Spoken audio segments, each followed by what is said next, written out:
At Christmas dinner I knocked, a bottle of red in one hand and a tin of cranberry bars in the other. The porch smelled of cinnamon and cedar. Laughter leaked through the walls.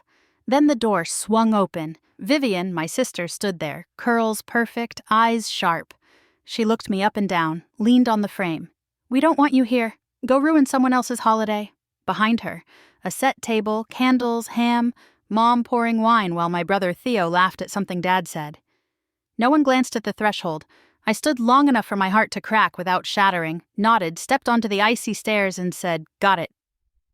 The porch light hummed. I walked away, night air burning my lungs. "My name is Elena, and if you're with me, stay. Have you ever learned in a breath that your family never saw you as one of them? That your chair was conditional?" I'd texted Mom 3 days earlier. No one replied. I slid into my car, set the dessert on the passenger seat, and gripped the wheel. I drove. 10 minutes down Main, the phone buzzed like it had caught fire. "Dad?" I answered. "Elena, where are you? You need to come back." His voice wasn't irritated or guilty. It was panicked. "Why?" I asked. "You looked happy without me." "Vivian told us you weren't coming," he said. "She said you'd declined. We thought you were avoiding us." I eased to the shoulder and stared at the screen. This wasn't impulse. It was a plan. Vivian had written the story before I arrived.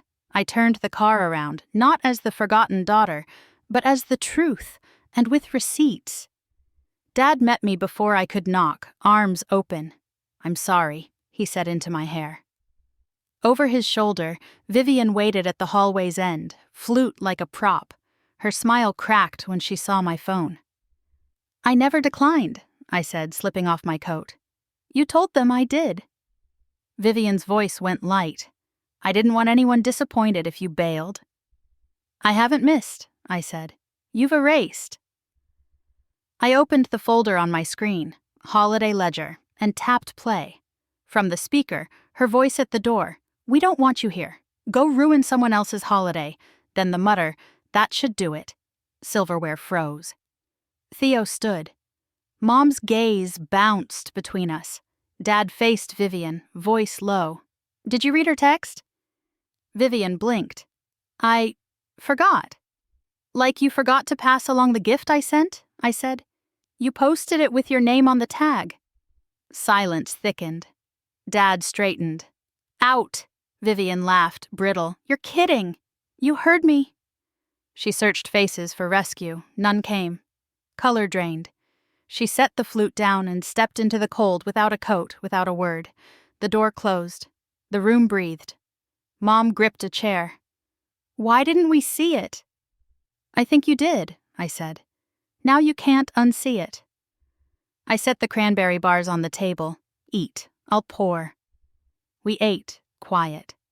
After dessert, Dad tugged me into the hall, shame on him. "I failed you." "You believed her," I said. "I wanted to believe both," he whispered. "She took up more space." "I was tired," I said. He nodded. "Stay tonight. Let us start fixing this." I breathed in cedar and dish soap. "Okay," I said. Tomorrow we set terms. I slept in my old room, quilt smelling of soap and winters before things curdled. Morning was hushed. In the kitchen, Mom slid a mug toward me. "I'm sorry," she said. "We mistook your quiet for resilience." "Quiet was exhaustion," I said. "Resilience is showing up." Dad entered, phone in hand. I called everyone, no more whispers, no more edits. He made a thread, family, rebuild, and passed it over. Messages landed. "Theo, we owe you more than a text." Aunt May, I wondered. I should have asked. The apologies weren't theatrical. They were useful. By noon, Vivian posted snowflake quotes about toxicity. I didn't engage. Boundaries were the point, not punishment. I wrote a list on an index card.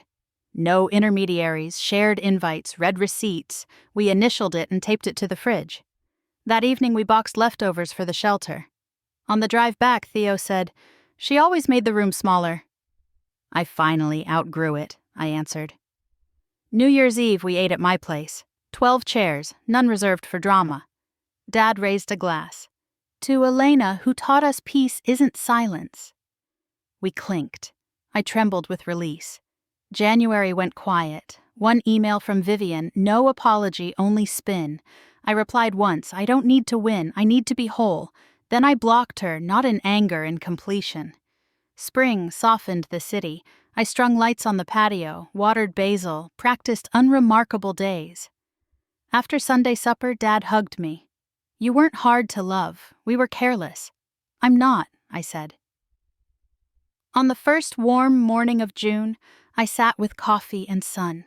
The door that closed on me taught something better. I could open my own. I did, at last.